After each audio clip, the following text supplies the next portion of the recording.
Evening, everyone. It's coming up to 6 o'clock Thursday. It's the DU chats. So I'll just tell you a little bit about my week and how it all was until Lee signs on. Hopefully you'll join us shortly. Pretty hectic week. I did the Range Rover, so I took the front bumper off Range Rover.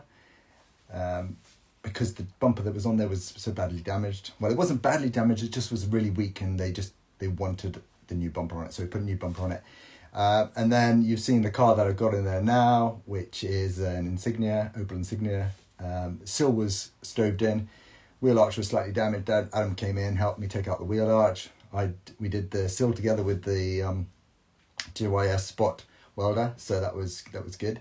I'm really, really pleased with it. It's come out really well. Also, this week has been a great week work-wise, but it's been a really difficult week with other things. So slightly damaged my new lift, which is okay now, but I did slightly damage it. The 2 out of the 3 hinges on my spray shop door, body shop door, have broke. So now you can't buy the hinges, so I'm having to put a new door on that. Why do you do scrap plastics? What do you do? They can be collected depending where you are. I'm just answering someone's question there. What do you do scrap plastics? So they can be collected. I normally sort of recycle them and just use them as tests and play around with them a bit. So I've got a few. If not, they go to... I've got a special company that comes up and collects my rubbish, so they go there as well. Right, so hopefully Lee will join us shortly. Oh yeah, so 2 of the 3 hinges on my spray shop door has broken. I can't get there, so I've got to put a new door on. I damaged my Luma 3 air hose hanger slightly, so that's got a little bit of tape on it at the moment. I need to look at fixing that tomorrow, so I'm really gutted about that. And then somehow between yesterday and today, I've damaged injured my ankle. So God knows how all that's happened. But anyway, here we go. So Lee's here. So let's just get him to join us. He's just sent the request. Brilliant. Let's just pop up in a moment. Lee, I've just accepted you. You might just need to look in the bottom of your screen where you see a little icon. Connect. Hey. Hi, Lee. Hello, Lee. So let me introduce you to Lee. Lee is the managing director of a company called IRG in the UK, which is Innovative Repair Group. They're a really big group. They have 11 different shops, if that's correct. They employ over 200 staff, and they repair over 10,000 cars a year. Is that more now, or? Yeah, that the website's a little outdated. We probably do with 12 shops now because we just opened one 2 months ago, and COVID situation aside, we're probably 20,000 cars a year. Wow. So you can see how big Lee is in the market. They're also an award-winning body shop, and constantly every year I see you guys winning awards. Lee and I first met. Let me just do a brief introduction of how we first met, Lee, and then I'll let you take over. Lee and I first met roughly about 4 years ago. He called me up. He said he wanted to show me the wonders of UV curing. And at the time I had something else in my shop, and I said, you're not going to be able to beat this. He said, look, wait, let me just come down and see you and show you this. And he did. He spent the morning with me, and it's the best thing that honestly that's ever come into my workshop, because it's got me to where I am with the whole UV road. So Lee, give us a bit of your background, because at that time when we met, you weren't the MD. So how did you get into this business, and how did you get to where you are now? Left school, went into an apprenticeship, started as a panel beater, went into paint probably in about year 3, and stayed where I was then I was there 6 years total, including my apprenticeship, and that was a place in South Wales, obviously. I joined Steve then, the old MD, in 2007. We had one shop in Cardiff, joined him as a painter. Painted for 3 or 4 years with him, and then left the shop floor, went into parts and workshop control and VDA and all the such. We opened a 3rd site then in 2013 in Pontypridd, which I became manager of. The following year, ran Cardiff, which was our flagship at the time, in 2014, and then 2015 became group manager, and we had 4 sites, I think it was, beginning of 2015. Yeah, we did. We had 4 sites. And then over the next few years, we grew a bit more. We added a few sites each year. Got to 11, got to 12 back end of last year. And then we did a management buyout beginning of the year, which was 11 of the sites, which are the IRG sites. So there's still another business in Cardiff called Love Your Car. And it does a bit of trade work, wheels and such. And that's gone to someone else. But yeah, and then we added a 12th site this year, which had been in the pipeline for a little while up in the Midlands, in Kings Norton. That's Pure Express, so it's smaller work. And yeah, it's pretty much it, really. So I've been pretty lucky. I've had a lot of experience in all areas of the business. And yeah, I've done pretty much everything other than actual front desk. I was never employed for front desk. But you're not tempted to just try it out just to say I've to done tick it. that box? When we opened Ponty, there was me and one CSA, and whenever she was off, I'd always end up sitting on the front desk as well. But I have done it. I was just never employed in that role. Right. But, okay. yeah, so that's pretty much it. So, and Steve, you just mentioned Steve Pert. He actually started off as a smart repairer, didn't he? Is that So Steve? Yeah. right? So Steve. Steve was actually in the coal mines. And Oh, right. Yeah. Steve was a miner originally, and Margaret Thatcher closed all the pits, didn't she? He ended up going into a factory, doing 4 on 4 off, got bored, and tried finding something to do in his 4 days, and ended up in smart repair. He had an original Chips Away franchise. Right. Sorry. He had an original Chips Away franchise, and it ended up with, I think he had 6 vans on the road before I joined him. Right. Banded, got into the one unit in Cardiff, and then grew. I think the biggest benefit was Steve, because he wasn't from the industry. I think it's very easy in this industry to get stuck in the old ways. Yeah. Not to change. I think everyone's heard at some point of, we've always done it this way, and because he wasn't from the industry, he challenged everything, and became very successful, built a great business. We still have a fantastic team. He's still there. I still speak to him every week. I see his son in the gym every morning. So, right. We've still got a fantastic relationship. He's the landlord of 5 of our sites, so we've still got to pay him every month. But so he came into this pure accident in effect, and built what he left, what we purchased, really. And you've got, like I just said, you're an award-winning business, and every year you seem to win some award, and you just won the award from for the Pontypridd site this year, didn't you? Yeah, well, it's based on last year's figures, but right. Yeah, so it was an action on this year's financials from last year. But yeah, we've been very fortunate over the last 10, 12 years, because I don't think many people know, but we had original Fix Auto franchises. So Cardiff was the original Fix Auto Cardiff, and we ended up having 4 Fix Auto sites. Right. Maybe 5. 4, I think.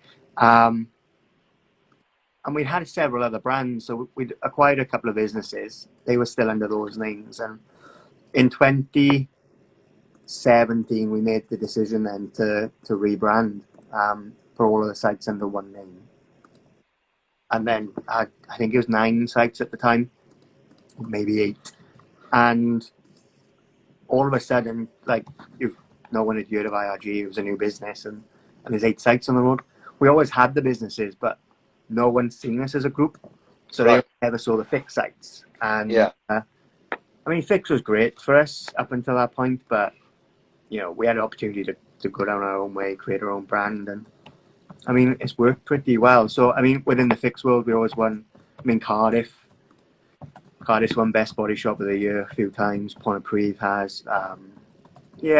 We've been pretty fortunate. We've always had a good team around us, like I said, and it doesn't matter on a site or on a group basis. We've got 270 staff now, I think it is, and even through all of the furlough and stuff, they're all there supporting, doing what they can. So when COVID hit when we had the lockdown in March, we stayed open, furloughed to 87% of the business, I think it was, on the 1st of April.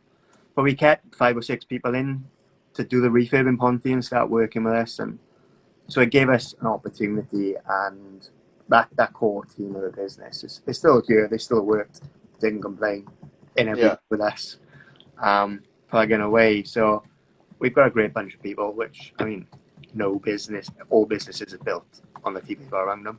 Oh, definitely. Like, yeah, we couldn't ask for a better team.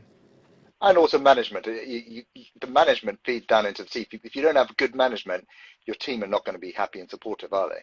Absolutely. I think, you know, we started the year with the MBO, and there was a bit of unrest at the time because we'd been going through this for a while. Nobody had known. There's lots of rumours. Things get out, as you know. And there was a fair bit of scepticism around the team change. You know, Steve had been there since '99, but for most people from the day they started, and it was unknown. And you know, we had 2 weeks. The flooding hit in Ponty. Yes, yeah. Do you want to just talk about that? Because I was going to bring that up. I mean, So we not only did we have COVID this year, but you actually started your year off with your whole Ponty pre-site being underwater. Yeah, so we completed the buyout on 31st of January. 16th of February, 4:30 in the morning, I get a phone call. There's some flooding in Pontypridd, and we got 2 sites on the same industrial estate. And rock up to the fire service, blowing a dinghy up the ride around the estate on. Honestly, it's not funny, but it is funny. Honest to God. And I couldn't do anything. It was 3 foot of water. So I rang the boys, said, look, let's get back down here for 10:10. Water had subsided a bit. It was still over our wellies. And it was just devastation. So we grabbed a few beers and pizzas, and we had to plan then to move all the staff, you know. So we had, I think it was 52 staff we had to put in the business. And no one had an idea of COVID at the time. So we planned, we contacted every staff, we'd made provisions for them to go elsewhere. I mean, fortunately, because of the group, it's quite simple. Yeah. I mean, you've got to plan it and work it, but, you know, everyone stayed employed. A few chose to leave because they had to travel, but you know, we kept everybody employed. Yeah. And what was it, 5-6 weeks later, we had to go into full lockdown. And the photos from the flooding were just horrendous. I felt for you so much. Yeah, I mean, so we ended up, it was 162 cars on site, total loss. We're still going through the insurance claim, but I think we're, including the total loss cars, we're just over £4 million in damages. Yeah. 2 weeks not a great way to start the year and the new business. I think we've managed that. Going back to the COVID situation, it gave people in the business who were probably a bit skeptical about the new management. Yeah. It probably bonded us. It gave them a bit of an understanding of what we were able to achieve. The 4 of us are close, the four owners, 4 directors. We all get on very well. And again, we've got a good structure of people around us that are fantastic. So we have support, you know. Yeah, it's a bit about leadership, but, you know, the people in the business are fantastic. And we've had really good opportunity. Like I've said it before, but we've made no redundancies through any of this either. And we've employed more staff. I think the last count, we'd employed 34 extra people that had been made redundant in other businesses or had to leave. So we've been very lucky. Again, we go back to having very good staff, but we've been fortunate as well. And none of us take it for granted. I don't know if you saw my chat with Sam from the Body Shop Centre. They, I probably got that wrong, but anyway, they've done really well as well, and they've actually taken on 6 members of staff, he said. So it just shows you the strong businesses will pull through it, won't they? If you sort of think differently and just approach an issue differently and come together, you should pull through it, shouldn't you? Absolutely. I think, as I said before, the strength of any business is their people. And there's been, I mean, the nationwide thing, you know, there's been fallout from there. lots of businesses. I know a few businesses that lost the FMG Exilis work. We were one of them because they were going to bring it in-house. We planned for that previously, and we had a great relationship with FMG. But we Do you knew want to just let everyone know what FMG is? Because there's people here who are... it's a management company. Right. So there's a company above them, Ready, and they had a merger with Ready Northgate. Ready Northgate own obviously Northgate Vehicle Hire, Exilis, FMG, which are both active management companies. They own a law firm, New Law Solicitors. So they're like a group of companies. They purchased, I think it was 77 body shops, or up to, of the Nationwide group. But we were in a position where every person we brought into the Kings Norton site in Birmingham were ex-Nationwide employees. We've had a few from South Wales, and it's helped strengthen other businesses. And yeah, there's been work from it. I mean, we were fortunate to get some extra work provision from the fallout, but we knew we were going to lose the work, so we put a bit of work in the background to manage that. I think there are businesses that couldn't, the businesses that probably didn't see it happening, and I know that happened because I spoke to someone within FMG. But yeah, I think as long as you can plan, adapt, keep going back to it. But we've got a good nucleus of staff that know what they do, and we meet every day, if not every other day, and we're always planning, we're always talking, we're always restructuring, we're always looking to strengthen. We the one thing we couldn't do straight away was replace ourselves in our positions, because we'd all stepped into different roles. Right. Yeah. We were doing the new roles and the old roles. So, and then with everybody off, it was very difficult to implement a new strategy, to implement a new management team. And then as we could bring people back, as we got busier, we've created that structure now. So we have great structure in the business now. We have some fantastic experience. So in a way, COVID actually might have helped you strengthen your company, because it's allowed you to sort of build the structure, your management structure, by bringing everyone slowly back into it and slotting into place. Do I understand that correctly? Yeah, absolutely. I mean, we'd had plans to change things in the business, and look, any new owner, any new leader in a business is going to want to change things. Yeah. So we'd had the plans that we wanted to do, and then they go out the window 2 weeks in when you've got to manage a flood situation. And then, like I said, when everyone goes out of work, we had Cardiff. Cardiff stayed open except for the night shift, so that was probably 76% capacity. Merthyr and Hereford stayed open, but literally with a handful of staff, just to service what we could. It wasn't that we didn't have work at the time. We had 800 cars on site in the group. We couldn't get part provision. There was no parts anyway because dealers. Yeah, that was a big problem. So what we did, the four of us jumped in recovery trucks and we moved cars from different sites to the sites that were open, just to repair the cars we could and get them back to customers.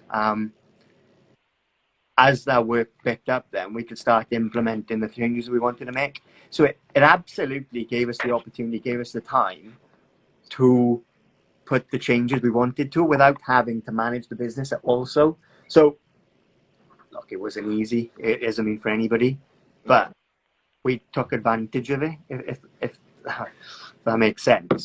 And what's that saying? If you've got lemons, make lemonade, or something like that, isn't it? Absolutely, yeah. And we go back to the Ponty flooding.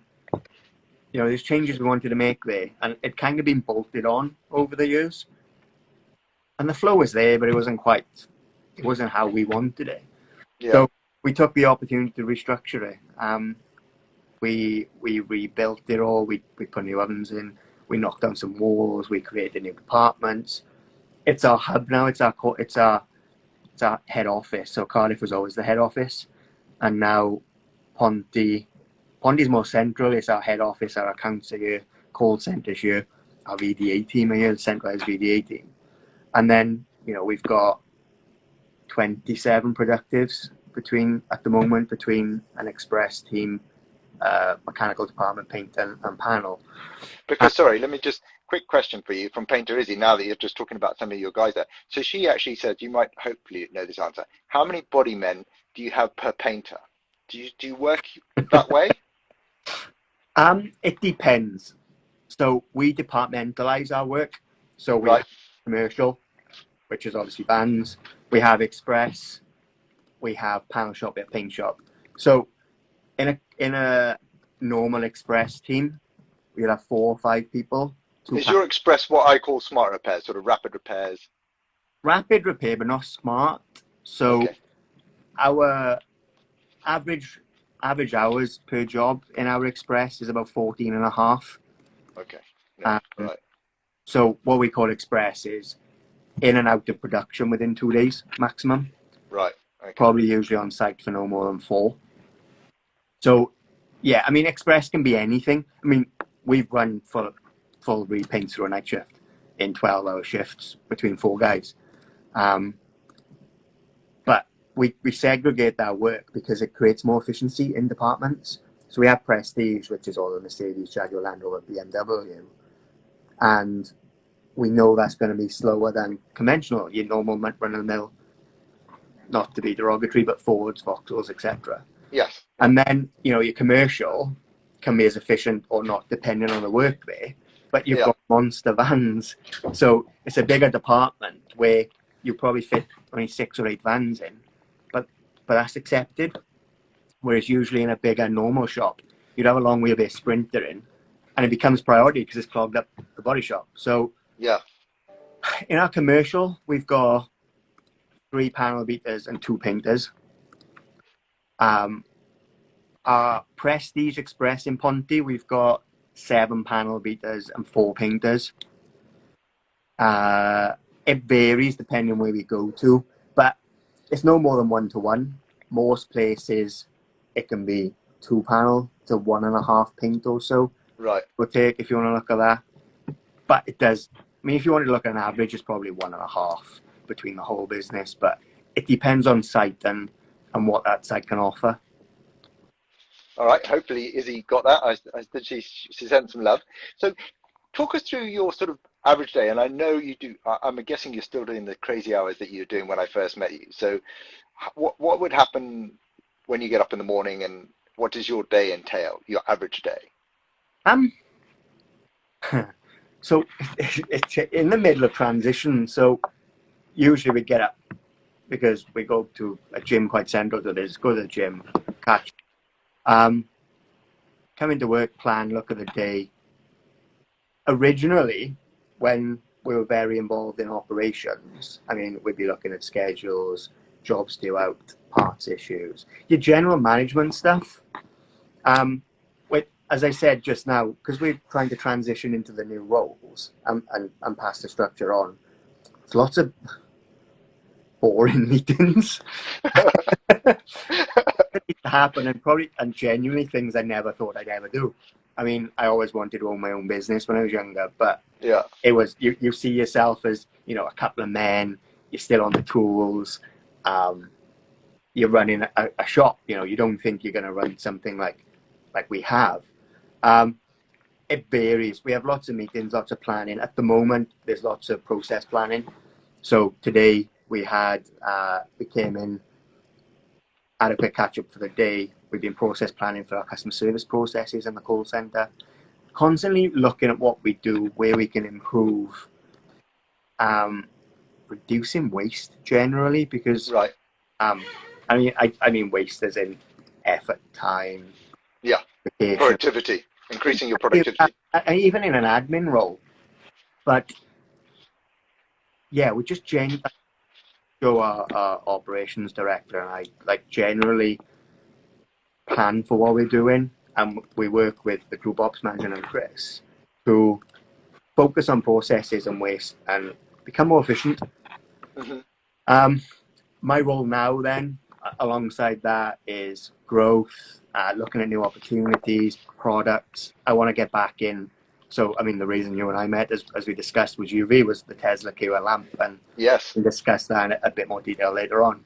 But I want to get back into that. We've got our Bridgend site that we're going to be opening in the new year, doing something we haven't done previously. I'm focusing on other things and looking at processes then to make that more efficient. Generally looking at what I enjoy like I got into this trade because I want to repair cars. I still repair cars. I painted a bike frame for myself yesterday. I still want to paint. I still get my hands dirty, but in a more structured way now rather than every day. The biggest opportunity for us, look, our name is Innovative Repair Group, and the Tesla Q lamp came from us. We look at new processes, technology to improve. Do you want to just let everyone know a bit more about that? Because I don't think people quite realise that the Tesla Q was actually developed by you guys, by the IRG group. Yeah, so I'll tell you the full story. A guy contacted from, he lived in Thailand, ex-chemist for PPG, I think it was, Irish guy, but still lives in Thailand, and an Australian guy, Dougie. And they contacted us over, I forget what he contacted us for, to be honest. Something completely out of the blue. It was nothing to do with this. Yeah. We'd initially tried using UV products when I joined Steve 2008. We had this massive 400 watt halogen lamp. I had to dress up like Ghostbusters. I've still got the old lamp, the old visor downstairs that I painted, but we tried using it 10 years ago. It wasn't quite there because we didn't have gas in the one unit we had in Cardiff at the time, so we went UV. Yeah.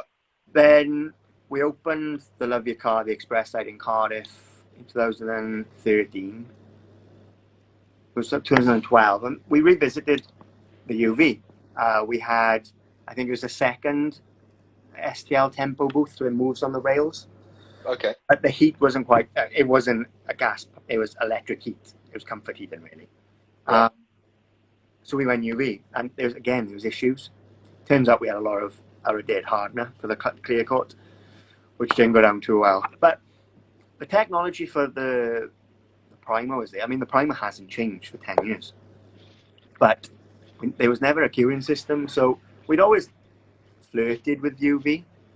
And then we'd spoke with Hugh, or the guys in Thailand, and they could create anything. They had inputs in, I think our lamps, some of the demo lamps we've had are made in a Kawasaki factory. Yeah, so we had all these connections, weird and wonderful connections. And we asked him about like a handheld UV lamp, is this something that he could create? He was like, yeah, what do you want? So he's a really nice guy, Hugh. Yeah, well, I know you contacted him. Yeah. So we created it, a couple of demos, a couple of messing around, and we created the Tesla Q lamp as it is today. We did a lot of R&D, obviously. We have a lot of Sickins, Lesnell, Axon Nobel in the business. So we worked with Axon Nobel on the product. And we got, because initially it was about 10 minutes application curing time with them. And we got it like sub 2 minutes. And we ended up doing a big R&D day with a guy called George Snedden, I think it was. And they took it back to Sassenheim to do all of the destruction tests. And we got the Sickins curing process down to where it is today. So, I mean, it's 30 seconds. I think they say it's a minute now. But I mean, something yay big, 6-8 square inches, you can cure in 30 seconds and be sanding in less than a minute. So, I mean, in this industry, I've been in here 19 years. I haven't seen anything that's as close to a game changer as the UV primer. There's lots of lamps available today. Yes, there are. There always will be. Look, it's more powerful, it's less powerful, it's cheaper, it's more expensive. The Tesla Q lamp was the pioneer for the process. The primer never changed. It was the lamp, and it was never about profit in terms of selling lamps for us. It was about process change. And you can look at the waste, the cost. I mean, there's so many massive benefits. And it took a lot of time, a lot of working with our staff also to understand the benefits of it. Because it seems very expensive on initial startup. And then when you factor utilization, product waste, you say 1K base, hang up on it. Like, we keep it all in a gun. We buy a cheap gun, hang it up in the mixing room, treat it like you wipe the cap every time you spray it, job done. So when you factor all of that in, you can't. It's unquantifiable. You can't actually measure all of that cost or savings. So, I mean, never have you been able, not even with Selly and a hot air gun aerosol, never have you been able to apply 2 coats of primer and cure and start sanding in sub 2 minutes. And I chucked a couple of videos on, because we had like big robotic UV lamps that we've been testing as well. I chucked a couple of videos on YouTube, I don't know, 3 or 4 years ago. And I did a repair on a back wheel arch and door on an Astra, I think it was. I applied 2 coats, cured, on the whole area on the robotic. Was sanding within 3 minutes. Like, you couldn't do that with any primer. So, yeah, it's been, regardless of this isn't a lamp, I don't sell the lamps personally. Steve, No, I know you don't. Like, Steve still brings them into the business because he has that into the UK, because he has the business for the UK. But you can't. There is nothing that I've seen. There's nothing. I can't even see anything coming out that can increase or add so much productivity to a business. And that is phenomenal. I mean, I know there's a few painters that I've seen join the call now that I have worked with. And, you know, you'd get to 3:30 on a day. You'd mask every car up in the workshop to prime them before you go home. So all ready the next morning. Yes. Like, you look all up, and I know priming in the workshop's frowned upon, but we've all done it. It was such a waste of masking materials and time. Of you're mixing for probably 10 cars in a workshop to prime. You get waste primer. You're cleaning the gun out. None of that. You prime as you go. Because your utilization's 100%. You hang a gun up, you put a light on, you start sanding. Like, it's phenomenal. And like, if anyone hasn't got it, buy whatever lamp you want to buy. Like, this isn't a pitch from Tesla, but like, the process is phenomenal.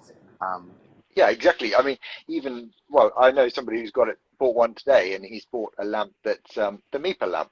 So it's not as powerful as any of the other ones. Yeah. And you should use it for the full 3 minutes that the TDS recommends. But it's still, he sent me a message and he just couldn't believe how quick it was.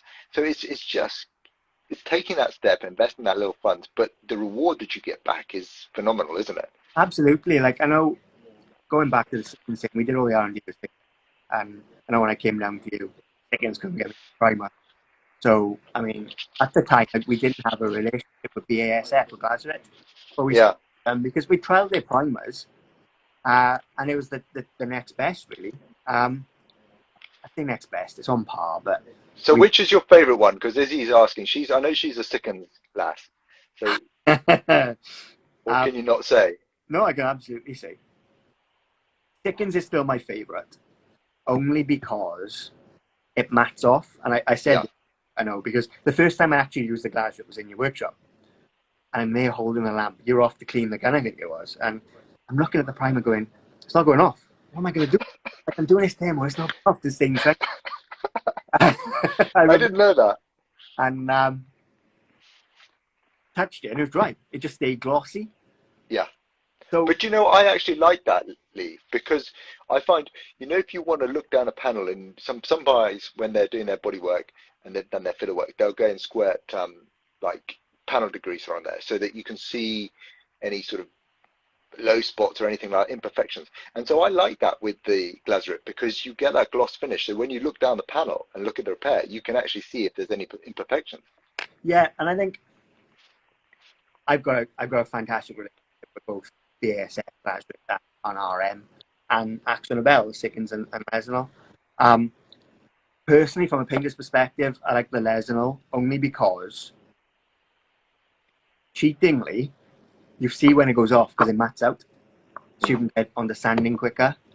I say probably lazily as well as cheatingly, because the Glazeret goes off just as quick. It builds just as well. It sands just it's on par equally, but you've got to time it because you can't see when it goes off. No. And that's personal preference. I like both. We use both. The Glazeret shops use the Glazeret, and the Axel Nobel shops use the Sickens. Everyone uses the Tesla lamp, obviously, but every site uses it, and we don't limit. Initially, we used to limit the repair size, but we've got a bigger lamp, so there's no limitations. Like, it doesn't cost any more money. I think the thing that's, I don't know if it's lacking, but UV clears aren't great. We've been testing them, Yeah. and we've been testing some from the Far East. For wheels, they're great, but you wouldn't want to paint it because it's either all or nothing. So it either goes off very, very quickly, or it's a bit wishy-washy. I think there's there are far too many, or there's still some fantastic air dry solvent clear coats.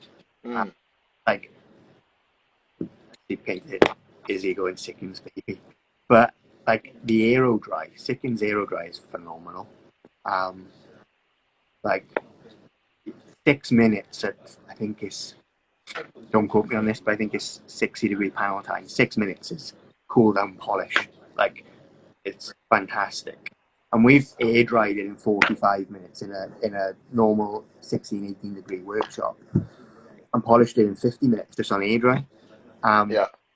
Like, UV clears, if they can compete with it, it's too much hassle when you can just mix a bit of normal 2-pack clear coat, apply it, and go. So I can see some benefits for the UV clear, because I've got that one that I've just been testing now. I'm still testing, and it is 15-30 seconds it's gone off, and I can buff it up. But what holds me back on it, I like the finish. The gloss drop over this last week I've been watching, it hasn't dropped at all. It's maintained it. I'm going to try and do I left a couple of nibs in there so I can work on that and cut it up and see how that looks. But and I want a video, which is why I haven't done it. But it's what does that look like 3 years down the road? And that's what I'm concerned about. I think we tested it for a long time. I remember using it. I couldn't tell what brand it was, but I used a UV clear coat 12 years ago, and painted it the one night, killed it off, went home, came back in the next day, and I had to nib with 800. It was like polishing concrete. I've heard that. Yeah, I have heard that. But, it's better now, but there's a polish window. But there's a polish window with the Aero Dry. Like, you wouldn't use the Aero Dry. Like, I see the 2.0 over there, but I don't think for finish, thick and superior is phenomenal. I'll always love that. You'd use a normal 2-pack clear. If you paint the last job of the day, you just use it, come in the next day and polish it. But I don't see the technology I don't see the clear coats. I remember the Sickens UV clear 6 years ago, was 4-component. Ridiculous. Unless it comes like single 1-pack, which we've been testing. But again, like you, I would probably only ever use it on wheels, because it's less important if you want to go down that route. Like, they're glossy or they're matte or whatever it is, but they always look decent on a car. Like, I wouldn't paint panels with some of the stuff we've been testing, for example. Yeah, I know exactly what you're saying. That's what holds me back. Yeah. So, like, we're looking at a wheel facility. I'd do a wing mirror or something very small, a bit of trim, something that molding. If something did go wrong, you could easily rectify it. But you just cannot work a panel once you've cleared it with the UV. No, and that's initially what we were testing the clear coat for. Stupid things that you painted a car, you forgot to paint a handle or a mirror cap or a molding, and you clear coat you clear coat it. You can dry it in a couple of minutes, put it on, and it doesn't create downtime for that car. Yeah. I don't think the product will ever get to, and I'd like it to, but I don't think it'll ever get to the pure efficiency and utilization of the primer, because I just don't see it getting there, which I don't think is a bad thing. Like, I think for a smart van, and I mean a man on the van, driving around cars, I think UV primer, UV clear coat there's no heat to worry about. You can dry it, you can polish it all day, and you go. Yeah. Because I think, when you're doing trade stuff, there's no warranty issues. I think for that, the application's fantastic. But then I think the clear coats today are too expensive for margins for a smart fan. Mm. You need a much cheaper 1K clear that you can put a drop in your gun, spray, cure and polish and go. But there's applications for it, but I don't see it coming into mainstream, not the clear coats. I think it will, but I don't think for quite a while. It's not there yet. I think when I say mainstream, and I mean probably for our business, Yeah. When you're repairing 10, 12, when you're paying 10, 12 cars a day, I don't see the margins being enough to move on with it. Like I said, we're gonna look at a wheel facility where I want to use all UV clear coat. And you're literally curing in 2 minutes, and if rock hard, you can send it off. I think there's applications for it, absolutely, but panel size has limitations. Like we painted sides in UV clear coat with the Sickens, and it's okay, it's fine, but I don't like having too many products. No. So I want to go into a mixing room and have 4 different lacquer kits there, all depending on application. I'd rather have 1, 2 at most. We can talk about polishes, and 3M will hate me for it, but we've gone to the G360, and I know you. Oh yeah, I love that polish. So for me, there's a better polish, but I can't get it anymore, which is Phoenixa. Right. But the people who used to get it off have moved to Florida. But Phoenix are big now on Instagram, so they're doing a big drive. So the polish for me is better than G360. Right.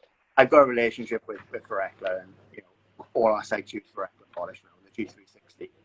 I hate 3M polish with a passion. And they're doing my best to convince me otherwise. But yeah, it's like 5 different steps, 5 different processes. Why are you going to have 3, 4, 5 different bottles of polish compound? Same with heads. You take. I hate that's waste for me, and it's the same for clear coats. When I look at that, I don't want to have a clear coat and a hardener for £1, £2, £3. You want one that's pretty good for everything. Because the shelf life, there's wastage, there's so much stuff that can go wrong and cost the business. Error, even, So, yeah, look, there's applications for it. And we will end up using them, sure we will. But it won't be I doubt you'll see it in all of our body shops like you see the primer. Yeah. No, the primer is a brilliant add-on to any business, really, or brought into business. Izzy's trying the Merca polish. Have you tried that one? Just looking at that now, so I actually missed the trip. I was supposed to go to on a Merca trip, and I ended up I went to Prague the same weekend, and Steve and Dale, the old MD, and his son ended up going instead, and the joke of the trip was their polish. It wasn't supposed to be very good. I think even they were embarrassed. We use a lot of Merca, which is why we ended up going on the trip. But it wasn't good 18 months ago, almost 2 years ago. I think it was in February. So I haven't tried it. I can't comment on it. I will try it. I haven't spoke to him. I think we're all in that situation where we haven't can try the things we want to try. But I'll have a look at it. But the G360 at the moment, I think, is faultless.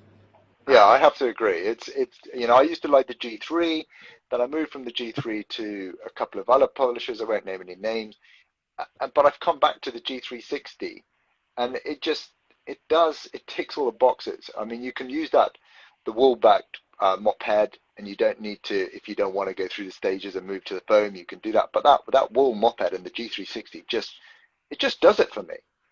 The worst thing I hate about the 3M, and people can disagree, it's fine. They tell you, it's a gamble. You go wash your car, you don't know if flat marks come back or not. and they say, oh yeah, just water-based grease it before it goes out, and you see if it sinks. Why are you adding another process, another step in? Like you're in another process because your product's inferior, and that's what I don't like. Like I've never seen drop off with a G360 ever. Same with the Phoenixa when we used to use that. Where look, they've got, I know 3M have got this new 80, was it 1,000 Trizac, and one step polish, I think they call it, but it isn't a one step. There's lots of other situations where I don't know how we got on to talking about polish, but we were just talking about polishing panels, etc. And then we got. But again, you go 3,000, 6,000, 8,000 Trizac, it's 50 quid a box, and you've got to have 3 boxes of each to run through, and then you've got the polish and compound head. It's a lot of weight. Let me ask you something. Have you tried? Because I am an absolute fan, and I will sing it all day long and endorse it. Is the Kovacs Bufflex 2000? Have you tried that? No. Okay, so this system, where you've got your backing pad, hold on, we'll see what Izzy says in a moment. But where you've got your sander, your polisher, auto polisher. Then you have your soft foam pad, don't you? Your interface pad. Yeah. Now, normally on those, it's quite a hard hook and loop system, and then you put your disc. So on the Bufflex, so the disc itself is almost like a cloth. It's very, very flexible. But that interface pad there is no aggressive hook and loop system on it. It almost feels like a felt on both sides, but it's enough for the disc to sit on the pad. And I can go straight in if I'm going to denib a panel after I paint it the next day. And I've been through all the different stages, and you get your little pigtail, then you've got to move to the next one and then polish. I don't want that. I want to just go in, like you say, hit it, and it's out. And so with the Bufflex, I can go in with 2000. I can flat that polish off, denib it. If I need the tool cut, which is another system that they have, I can use that for denib. But normally I would just go in with the Bufflex. I get no pigtails at all, nothing. And then I just hit it with the G360 and it's out. What do you want? If you haven't seen it, you should try it. I think. What's it called? It's Kovacs, so Kovax. Yeah. And it's the Bufflex. Bufflex. So Bufflex. Cool. Thank you very much. Yeah, honest to God, if you just went and got it, and went into your shop, a panel has been painted, and tried it out, you'll be on the phone to me, Lee. You'll owe me a drink. Actually, no, you can have that drink for coming down and seeing me with the Tesla. Been a while, but yeah, no, I'll have a look at that. Like the thing, and this is where I'm at now.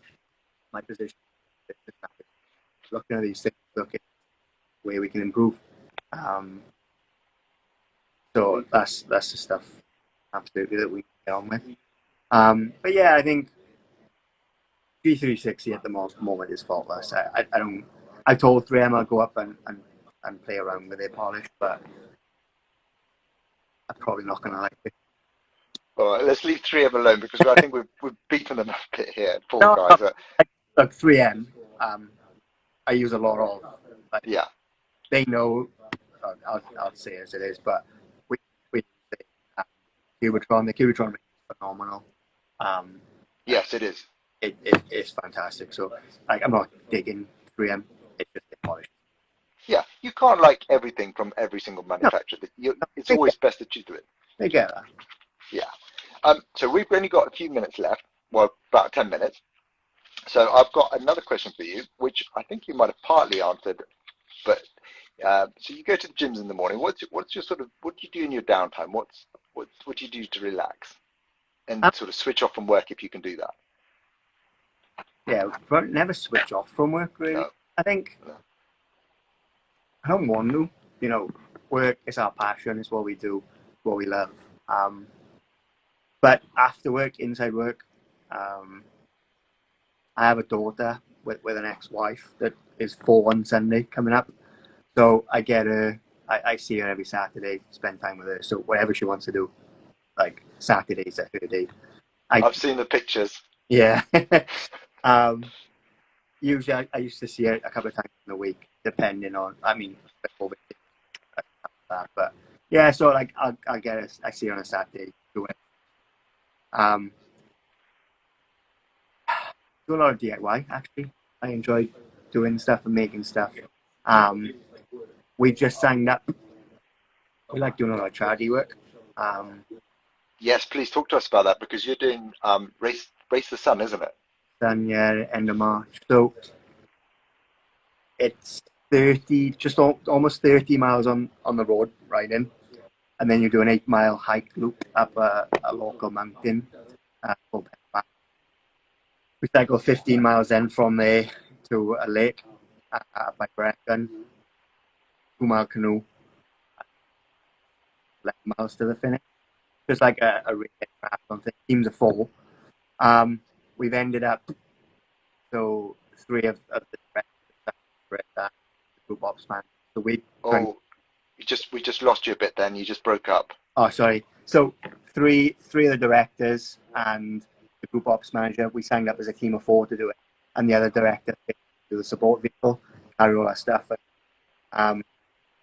Then another team in the business joined also. So we've made a bit of a competition between the two fours, and yeah, it's something to work towards. Like I like going to the gym, but unless to work towards the target, it gets quite boring. It's extra motivation. But we signed up every year. We do charity work. We normally do our own charity rides and stuff, but that up. So we've signed up to do it for medical research, just for kids in the charity. Oh, Lee, we're losing you. Ian, I'm not. Yeah, good. we lost quite a bit of that, unfortunately. Um, Are you on Wi-Fi or? yeah, I'm on Wi-Fi, showing strong. Should I go on? Oh, maybe it's just dropped out a bit. So let me just try and reiterate, and then so it's basically a charity, and it's for Action Medical. Did you say Action? I've just turned Wi-Fi off now. Oh, good, brilliant, yeah. So who's the charity for? Action Medical Research. Right. So they've been around for like 60, 70 years. They look after newborn young babies with disabilities and look at supporting and stuff. To be honest, it wasn't a charity we'd heard of previously. We choose a charity every year to donate and work towards. And this year was Mind, but we haven't been able to do any events. And No. so we decided that we'd do this, and then we'll continue Mind into next year, and we'll do our own fundraising and stuff next year for them. So yeah, it was something we looked at. We hadn't looked at before. We've done like Welsh Hearts previously. I mean, initially years ago, I don't know if many people remember, there was shootings in Tunisia, like a terrorist attack in Tunisia 5 years ago, and Yeah, it was really sad. one of our panel beaters' brother got shot. So initially we started doing our own charity fights to raise some money for them because he was at his work, his partner did, and obviously his brother worked for us. So we created a charity event from there. Every year we've just grown that. So we try to do our bit for communities, as most people do.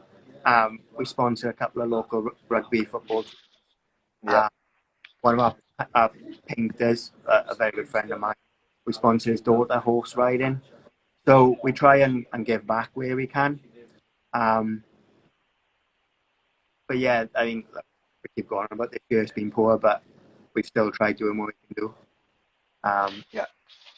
And that charity event. And we were really looking forward to it. We were talking about it earlier on, actually, because we get some jerseys and stuff made up. And we've got some really good sponsorship from companies. I mean, 3M are even looking to sponsor us, which is good. Feedback back from them. But yeah, we try and do it, and it's just a bit of competition for us. So we've got a bit of a competition between the two teams. There's a forfeit for the loser, and a bit of fun culture to try and break away from the monotonous. No, I think it's really good that you've done that, and it looks like a really good fun event as well. I mean, I definitely like that, the idea of riding, kayaking, running, or walking. Yeah, it's brilliant. Sounds great. Okay, so we've literally got sort of a few minutes. final sort of question for you. Do you have one tip that you can share with us all? For Just a tip. So, like some people just say, work really hard, don't give up. Is there something that in your career you've found as a good inspirational tip?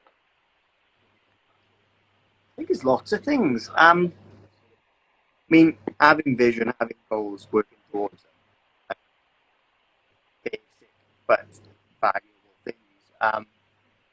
I joined this business, like I said, 14 years ago. Never thinking that we get as big as we are. And I never actually joined it for long term. It's like 40 miles from where we live. So it was just a stopgap originally. I came in, fell in love with the trade again, and ended up staying. Yeah, goal and ambition, never giving up. Honesty has always been the one that can get me into trouble sometimes because I can be too honest. We may agree, but I don't see it being an issue. And speak your mind, be honest. That's all I ever wanted from anybody, whether I was answering to them or working with them, coaching, leadership. Just want honesty, and not everyone likes hearing the truth. I think it's probably all of it. It's just being honest because not everyone likes hearing the truth, but they'll appreciate and respect it, especially when you can be honest with them. And they may not like it for a while, but eventually they'll realise that you're only trying to help and do your best, really. Yeah, and I agree. It's always easier to remember the truth than to remember a lie. And so if you are honest, you're never going to get caught out, are you? My memory's awful. Like, I'm not bright enough to lie. Okay, Lee, I wish you all the best. I will, whenever I see you do one of your charity training events, and I do see that, I'll share it on my page, and I'll share it with a link to your charity fundraiser page, and hopefully we can get you some more funds and fundraising there. I wish you a really good Christmas, and I hope we can see each other next year because we haven't been able to see each other this year. Absolutely, mate. As soon as we can. But, yeah, Thank you so much for joining us, Lee. Thanks, Wayne. Cheers. All the best, my friend. Cheers. Thank you. Bye-bye. Bye. So there we go. That was Lee Wallbank, who's the Managing Director of IRG, the Innovative Repair Group. A really top bloke, as you probably got. We had a few issues with connections, unfortunately, but hopefully you got the gist of the conversation. That's probably my last DU chats until the new year. I'm going to post up who we've got in coming up in January, and there's some really, really good blokes and a really good lady finisher who owns her own business. So I'm looking forward to that, to talking to her. That's pretty much it. So thank you so much for watching and taking part. If you've got any questions, you're more than welcome to shoot them over to me. I can forward them to Lee. And also what I will do is I will post this up and share it. So if you guys feel like sharing it with anyone, you're more than welcome to. So yeah, thanks very much. Have a lovely evening and catch up with you all soon. Bye.